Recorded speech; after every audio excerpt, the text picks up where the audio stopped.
siyanqula ngomoya wovuyo kungekho zikhalo abantwana bentlalo yekomkhulu nesibonda iinkonde zesizwe ezikhokhela umnombo ngesiko lobudoda iinkondekazi ezikhaphela iintsapho zisiphulula amanxeba zisithuluka izilonda hlobo lokusiphilisa siyaphila oomakhi abakha isizwe ngolwimi bezama ukusimilisa siyamila kwiminyanya ethi isikhaphele ikwasikhokela siphile kudeda ubumnyama siyanqula abantu abadala kodwa masenze igogogwane elingenagama siwisa intsipho ngoba amathamba yahlangana kodwa mandididiyele ndibize izikrwele abantu bokuhlala basondele bancamle kule ndebe batye kwesi sithebe bakhense badyutshe kube mnandi kube yilekese siyacamagusha siyanqula siyathandaza siyavuya siphehle isihlawo sekhaya siyahlamba makucoceke onento afuna ukuyithetha nokuyicela nantsi ibhekile makathethe iminqweno iphumelele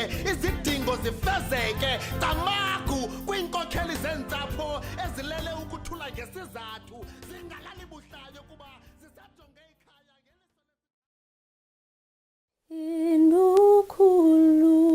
Inukhulume moya oyingcwele Inukhulume Nkosi Inukhulume moya oyingcwele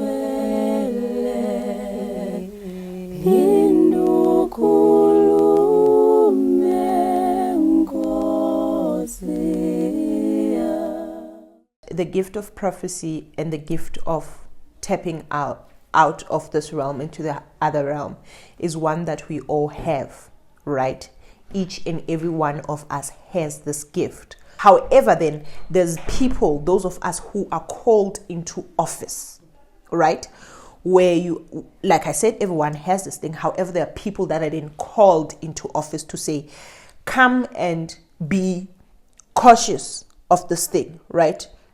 And learn about this thing, right? From your lineage, how it was used, right? So that you can use it for the betterment of your family, for the betterment of your friends, for the betterment of your clients, and so forth and so forth. So there is a misconception around who can be a prophet and who cannot be a prophet, right? Because of a lot of things that have happened in history, a lot of people think automatically when they say prophetic, they think you go to church, right? They think that the gift is inaccessible to people who don't go to church, right? However, ubuprophetic is not limited to Christianity. Ubuprophetic is broad.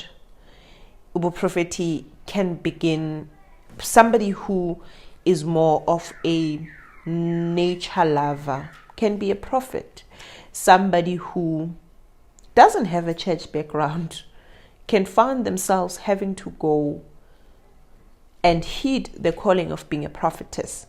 My journey nabaprofeti basekhaya nesithunywa nazo zonke ithunywa has been a very complicated and, let me just say, has been a very challenging yet beautiful journey to watch unfold, right?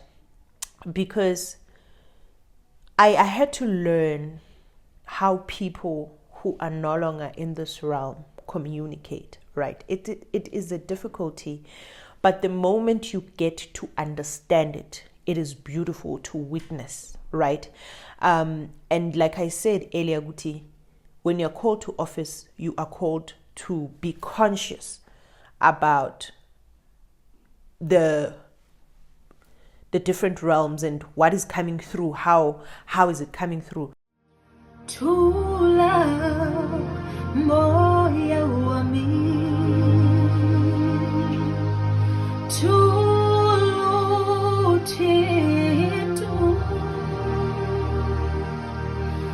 ngobu Jesu uzophenduka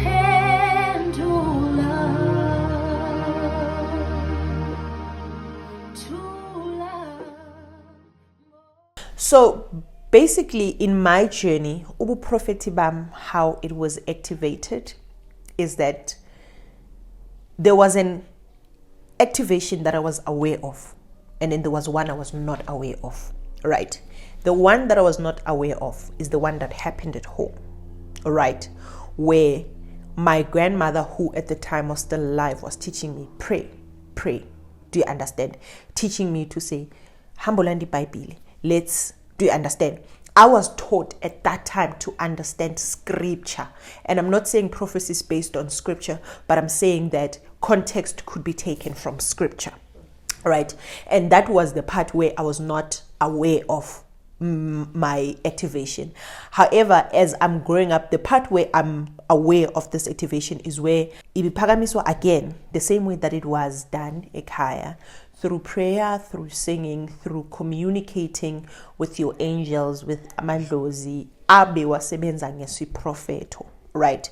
And through fasting and those things. And it was a very short period of time. And this period of time was not only for training. I cannot say that's where training stopped. I can say that short period of time was the opening, right? It's where they were coming to activate something so that I can take it further, right, for myself.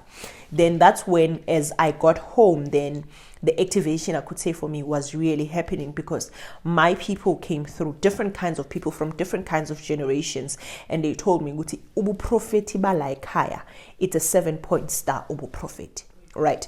And I was trying to find out. Then I had to question them, have like these back to back. What do you mean it's a 7-point star? So I then activated through conversing with them to say, what is the 7-point star? And they gave me elaboration. Okay, 7, typical example, they would say 7 candle lampstand, 7 days of the week, 7 universal colors, 7 chakras, 7 musical notes, things like that. And they would then break it down to me how this number, which is a 7 number of completion, 7 number of perfection, is being used within ubuprophethi basekhaya. Do you understand? And then that's where I would say the activation is happening, and it's still happening. It's a continuous thing, right?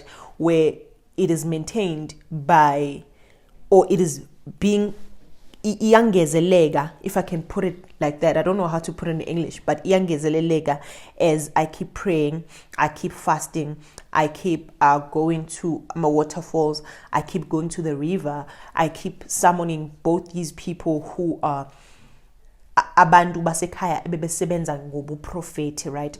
And also channeling izithunywa zikamvelincangi to say, okay, fine, guys, because Tina, in our culture and in our background, abantu basemakhaya who bebesebenza ngesiProfetho understood it from the point of izithunywa zikamvelincangi. So learning all those things, that's how the activation is happening for me.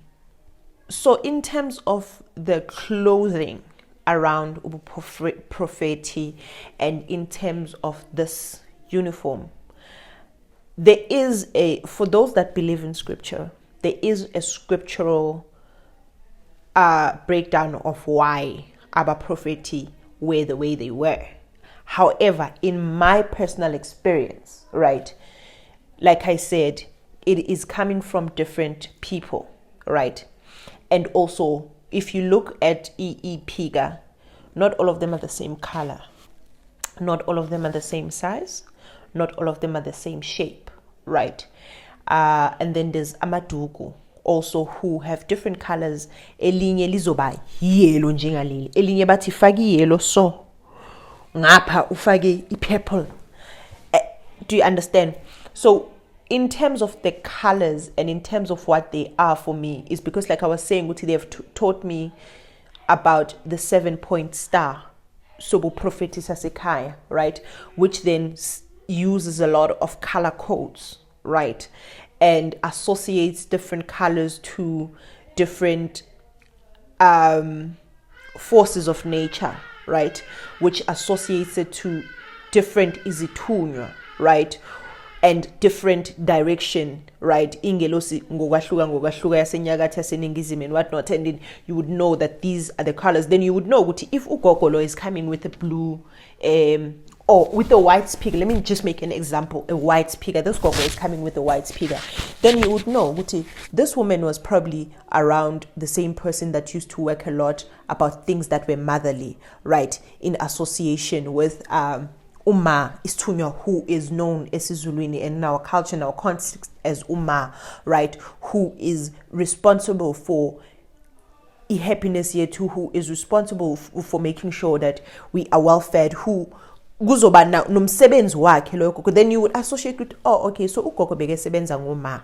Do you understand? And through that means, and then you would associate these colors which are in that direction. Say, oh, okay, fine. When I'm needing to do work on Khanyisela Bantu, she's the perfect person I need to channel at that time, right? She's the perfect person. How do I channel her? I go and get her speaker, come and wear it, right?